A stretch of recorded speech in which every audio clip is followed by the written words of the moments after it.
አድማጮቻችን አስደሳች ዜና እናቀበላችሁ ከፋኖ ቤት። በተለይ ደግሞ የፋኖ ኃይሎች የትጥቅ ትግል ይመለከተናል ብላችሁ የምትሉ ደጋፊዎች በሙሉ እንዲሁ ደግሞ የፋኖ ትግል ዓላማው ትክክለኛ ዓላማን ያነገበ ነው በሚል ከፋኖ ኃይሎች ጎን ለተሰለፉ ኢትዮጵያውያን በሙሉ አስደሳች ዜና ከወደ ፋኖ ቤት እየተሰማ ይገኛል። እነ ዘመነ ካሴን በተመለከተ የሚሰማው ዜና አስደሳች ልብን የሚያሞቅ ነው። የብልጽግና ሰዎች በኩል ከፋኖ ቤት አስደሳች ዜና ሲሰማ በከፍተኛ ሁኔታ ጭንቀት ውስጥና ጣብቅኝ ውስጥ እንደሚገኙ እየሰማን እንገኛለን። የፋኖ ኃይሎች የአንድነት ጉዳይ መጠናቀቁ ተሰምቷል። ተጠባቂ የሆነው የፋኖ ኃይሎች የአንድነት ጉዳይ ሙሉ ለሙሉ ተጠናቆ ይፋ ሊሆን የሰዓታት ጊዜ እየተጠበቀ እንደሚገኝ ምንጮች እየገለጹልን ነው የሚገኙት። ይሄ ይበል የሚያሰኝ አስደሳች ሰበር ዜና ነው ይዘንላችሁ የመጣ ነው። ሌላኛው ደግሞ ብልጽግና የፋኖ ኃይሎች በአፋጣኝ ጦርነት ማቆም አለባቸው በሚል እየተማጸነ ይገኛል። ውድ አድማጮቻችን ቪዲዮአችን ለብዙሃኑ ድምጽ ለመሆን እንዲያግዘን ወደ ቪዲዮ ስትገቡ የላይክ በተኗን እንድትጫኑ ከወዲሁ ልናስታውሳችሁ እንወዳለን። እንግዲህ ብልጽግናና የብልጽግና ሰዎች በመላው የአማራ ክልል ከተሞች ጽንፈኞችን በ3 ቀን ትጥቅና ቀበቶ እናስፈታለን በሚል ከ2 ዓመት በላይ መጠነ ሰፊ ውጊያዎችን በሜካናይዝድና በድሮን የታገዙ ውጊያዎችን እያካሄዱ ይገኛሉ። ያም ሆኖ ግን የፋኖን ኃይሎች በትጥቅ ትግል ማሸነፍ አልተቻለም። በዚህም የተነሳ ይመስላል የ4 ኪሎ ቤተ መንግስት ሹማምንት አሁን ላይ በመላው የአማራ ክልል ከተሞች እየተካሄዱ የሚገኙ ውጊያዎችን ማሸነፍ የምንችለው በሰላማዊ መንገድ ብቻ ነው እያሉ ነው የሚገኙት። ከዚህ ቀደም አንዴ ጽንፈኞች አንዴ ደግሞ ነፍጠኞችን አጠፋን፣ 90 በመቶ የአማራን ክልል ከተሞች ነፃ አወጣን፣ 90 በመቶ ክልሉ ነፃ ወጥቶ ጥቂቶቹ በጫካ እየተሽለኮለኩ ነው በሚል አገዛዙ በመንግስት የቴሌቪዥን ጣቢያዎች በኩል በተደጋጋሚ ፕሮፓጋንዳዎችን ሲነዛ ቢቆይም አሁን ላይ ግን የፋኖ ኃይሎች ፈጽሞ ለግብጽና ለሻቢያ ተላላኪ መሆን የለባቸውም እያሉ ይገኛሉ። ስለዚህ አገዛዙ ከፋኖ ኃይሎች ጋር የሚያካሄደውን ውጊያ በማንኛውም አይነት ሂሳብ በማንኛውም አይነት መንገድ መፍታት እንደሚፈልግና የፋኖ ኃይሎችም ያለምንም ቅድመ ሁኔታ ኢትዮጵያ ላይ የተደቀነውን የህልውና አደጋ ለመቀልበስ ከመከላከያ ሰራዊቱ ጎን ሊቆሙ ይገባል እየተባለ ነው የሚገኘው። የግብጽና የሻቢያ ፍላጎት ኢትዮጵያን መበታተን ነው። የፋኖ ኃይሎች ደግሞ ስሜታዊ በመሆን ወደ ጫካ ከገቡ በኋላ እነዚህ ኢትዮጵያን ለመበታተን ለሚፈልጉ ኃይሎች እየተላላኩ ነው። የፋኖ ኃይሎች ፈጽሞ ለባንዳ መላላክ የለባቸውም በሚል አገዛዙ አቅጣጫ ማስቀመጡ ሲገለጽ ለፋኖ ኃይሎች ከፍተኛ አዛዦችና መሪዎችም ሹመትና ስልጣን ብሎም ሽልማት ለመስጠት በአገዛዙ በኩል ዝግጅቶች እንዳሉ አውቀናል። ሌላው ደግሞ አሁን ላይ ይህንን አሸናፊና ተሸናፊ የሌለውን ጦርነት ልናቆም ይገባል እያለ የሚገኘው የብልጽግናው አገዛዝ ነው። ከዚህ ቀደም ጽንፈኞች እየተዋጉን የሚገኙት 3 ክላሽ ይዘው ነው። የትኛውም ኃይል አቅም የለውም እኛን የሚያሸንፍ 3 ክላሽ ይዞ 4 ኪሎ ቤተ መንግስትን መመኘት አይቻልም በሚል በፓርላማ ጭምር የህዝብ ተወካይ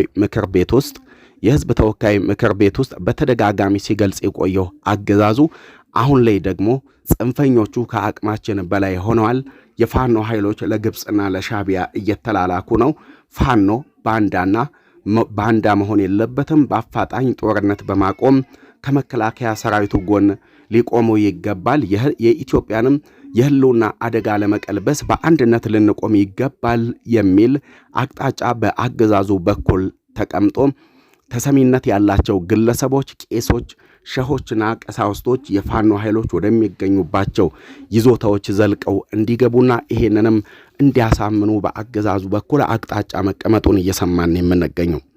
ውድ አድማጮች ወደ ቀጣይ መረጃዎቻችን ደግሞ እንለፍ። የፋኖ ኃይሎች የአንድነት ጉዳይ እንደተጠናቀቀ ተሰምቷል። ከዚህ ቀደም ተጠባቂ የሆነው በፋኖ ብሎም በመላው የአማራ ህዝብ ዘንድ በጉጉት የሚጠበቀው የፋኖ ኃይሎች የአንድነት ጉዳይ ተጠናቆ ይፋ ሊሆን የጊዜ ገደብ እየተጠበቀ እንደሚገኝ ታውቋል። በዚህ ስብሰባ ላይ ደግሞ እነ ጄኔራል ተፈራ ማሞ፣ እነ ታጋይ እስክንድር ነጋ፣ እነ አርበኛ ዘመነ ካሴ እንዲሁ እነ ኮሎኔል ፈንታሁን ሞሃቤ እነ ደረጀ በላይ እነ ሀብቴ ወልዴ እነ መሪው ዳጆ እንዲሁም እነ መከታው ማሞ ሌሎች የፋኖ ከፍተኛ አዛዦችና መሪዎች እንደተገኙና እንደተሳተፉበት ተሰምቷል። የፋኖ ኃይሎች ጠቅላይ አዛዥ ማን ይሆን በሚልም ውሳኔ ተላልፎ ይፋ እስከሚሆን እየተጠበቀ ነው የሚገኘው። በእኛ በኩል ግን ግምታችንን ስናስቀምጥ አንደኛ በጎጃም የሚገኘው አርበኛ ዘመነ ካሴ የፋኖ ኃይሎች ጠቅላይ አዛዥ ይሆናል ተብሎ ይጠበቃል።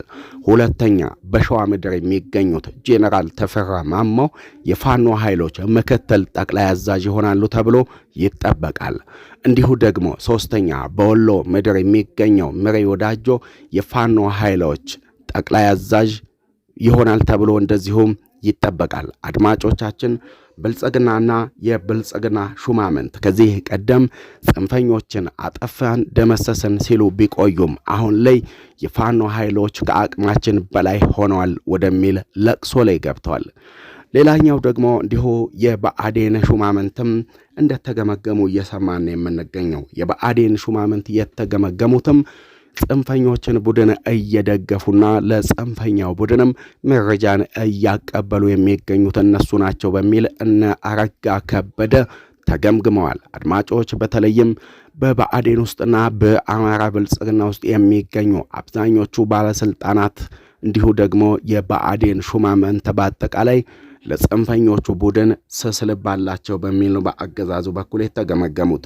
ታዲያ እነዚህ የብአዴንና የአማራ ብልጽግና ባለስልጣናትም ከፌዴራል መንግስቱ ጎን በመቆም የፋኖን ኃይሎች ለማጥፋት የማይተባበሩ ከሆነ የፌዴራል መንግስቱ ከብአዴን ጋር ያለውን ግንኙነት ሙሉ ለሙሉ በማቆም ከፋኖ ኃይሎች ጋር ለመደራደር ይገደዳልም ነው የተባለው። ታዲያ ብአዴን ውስጥና የአማራ ብልጽግና ውስጥ የሚገኙ ባለስልጣናትም ለራሳችሁ ስትሉ ከመከላከያ ሰራዊቱ ጎን ቆሙ፣ ይሄ ሊሆን የማይችል ከሆነ ግን እናንተን አስወግደን ክልሉን ለፋኖ ኃይሎች እናስረክባለን ስለማለታቸው እየሰማን የምንገኘው። ታዲያ ይሄ ጉዳይ የአማራ ክልል ርዕሰ መስተዳደር የሆኑትን እነ አረጋ ከበደን በከፍተኛ ሁኔታ አጣብቂኝ ውስጥ የከተተ ነው ተብሏል። ስለዚህ ብአዴን ውስጥ የሚገኙ ሹማምንት እንዲገመገሙ በመካከላቸው የሚገኙ ለጽንፈኛው ቡድን መረጃን ያቀብላሉ የተባሉ አካላትንም በአፋጣኝ ከመካከላቸው እንዲያስወግዱ ቀጭን ትዕዛዝ እንደተሰጣቸው እየሰማን የምንገኘው። ውድ አድማጮቻችን ስለምትከታተሉን ስለምታደምጡን ከልብ ነው የምናመሰግነው። እንዲሁ ደግሞ በቀጣይ ቪዲዮቻችን እስከምንገናኝም ሰላም ጤና በያለ